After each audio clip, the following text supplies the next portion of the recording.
भाजपा के प्रदेश उपाध्यक्ष और कांगड़ा चंबा लोकसभा के सह प्रभारी राजीव भारद्वाज ने आज प्रेस वार्ता का आयोजन किया। प्रेस वार्ता में उन्होंने प्रदेश सरकार पर जमकर भड़ास निकाली। उन्होंने कहा कि सुखविंदर सिंह सुक्खू की सरकार एक ऐसी सरकार है जिसने 14 महीनों के कार्यकाल में ही अपनी चमक खो दी है। उन्होंने कहा कि झूठी गारंटियों से जनता को बरगलाकर सत्ता हासिल करने वाली सरकार से आज जनता बुरी तरह से त्रस्त है। उन्होंने कहा कि सरकार द्वारा जारी गारंटियों में आज महिलाएं 1500 रुपए महीने का इंतजार कर रही है।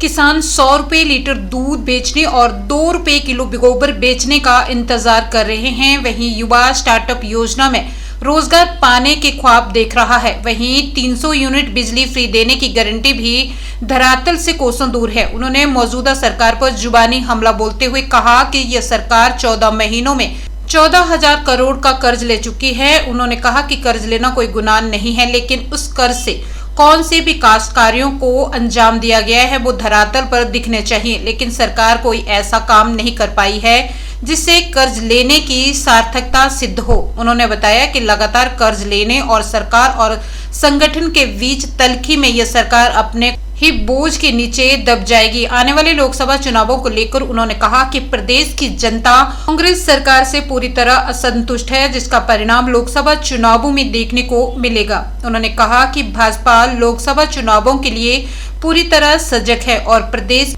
की चारों सीटों पर पार्टी भारी बहुमत के साथ जीत दर्ज करेगी।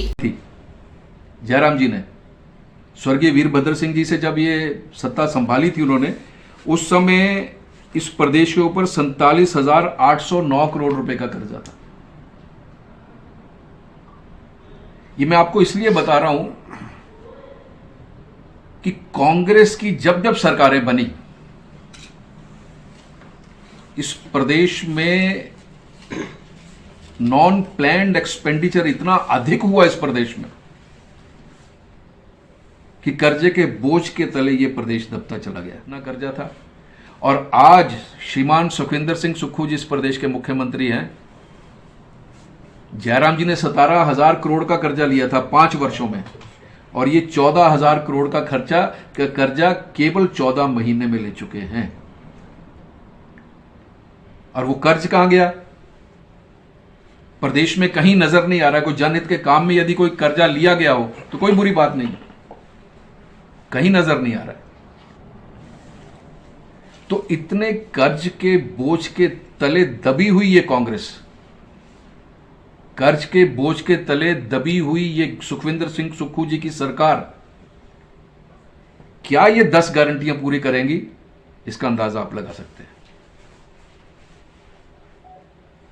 जो गारंटीज ये दे चुके हैं, यदि ये गारंटी फुलफिल करना चाहें तो जितना प्रदेश की सरकार का बजट है उससे 3 गुना तो उनको ये पैसे देने पड़ेंगे कि प्रदेश की जनता इंतजार कर रही है लोकसभा के चुनाव का। लोकसभा के चुनाव में ये झूठ बोलकर आई, सत्ता में आई ये सरकार ताश के पत्तों की तरह ढह जाएगी।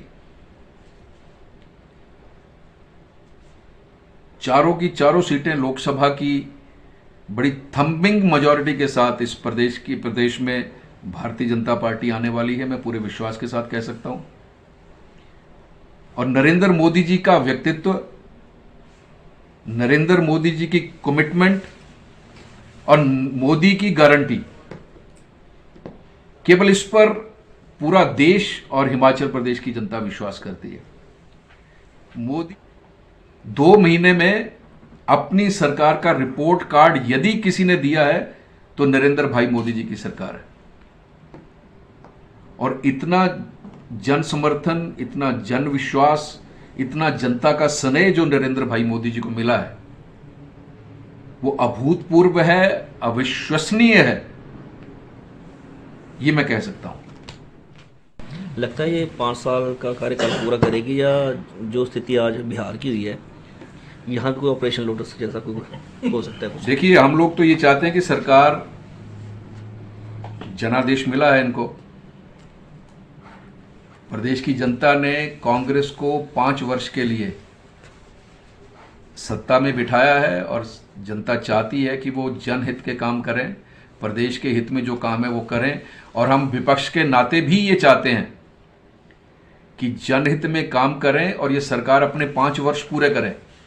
लेकिन जो परिस्थितियां हैं, जो आने वाले समय की परिस्थितियां मुझे नजर आ रही हैं, मुझे लगता है कि ये सरकार एक तो अपने भार से गिरने वाली है, और दूसरा जो इस सरकार के अंदर अंतर विरोध चल रहा है, जो मुख्यमंत्री और मंत्रियों के बीच में, जो संगठन और सरकार के बीच में, और इसके उदाहरण है प्रदेश अध्यक्षा श्रीमती प्रतिभा सिंह जी कितनी बार कह चुकी हैं कि वो प्रसन्न नहीं है सरकार से। तो ये जो इनका आपस का अंतर विरोध है, आपस की जो कश्मकश है, हमें ऑपरेशन लोटस करने की जरूरत नहीं करनी पड़ेगी। आपस के अंतर विरोध से, आपस की कश्मकश से और अपने ही भार से ये सरकार गिर जाएगी। मुझे